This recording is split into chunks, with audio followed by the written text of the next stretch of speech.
لبيك اللهم لبيك لبيك لا. د زمزم د اوبو فضیلت 315 یا پوښتنه: د زمزم اوبه څومره فضیلت لري؟ ځواب: د زمزم د اوبو فضیلتونه ډیر دي، خو یو څو فضیلتونه یې د نمونه په شکل دي. دا هغه اوبه دي چې د جبرائیل علیه السلام په واسطه باندې تر ټولو په مقدسه ځمکه کې راوتلي دي. د رسول الله صلی الله علیه وسلم زړه مبارک په پریولل شوی دی. د رسول الله صلی الله علیه وسلم ناړې مبارکې په ګډې شوي دي. دغه اوبو ته کتل د سترګو نظر تیزوي. ډیر څښل یې د ایمان علامه ده او هم د نفاق څخه د خلاصوالي علامه ده.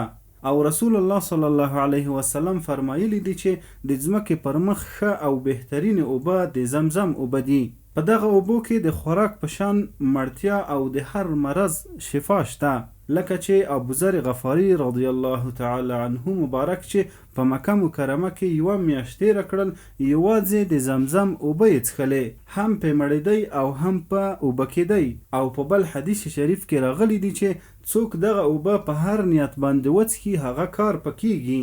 دغه دوهم حدیث شریف حضرت سفیان بن عینه رحمه الله ووایي: یو سړی د مجلس څخه ولاړ شو، بیا بیرته راغلی. ابن عینه رحمه الله ته یې وویل چې دغه حدیث چې تا د زمزم اوبو په باره کې ووایي آیا دغه صحیح نه دی؟ ابن عینه رحمه الله علیه ورته وویل چې صحیح دی. هغه سړي وویل چې ما اوس د زمزم اوبه په دې نیت وڅښلې چې ته و ما ته 100 احادیث بیان کړې.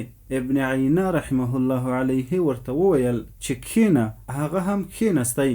ابن عینه رحمه الله هم 100 احادیث ورته بیان کړل او د ده مقصد پوره شو.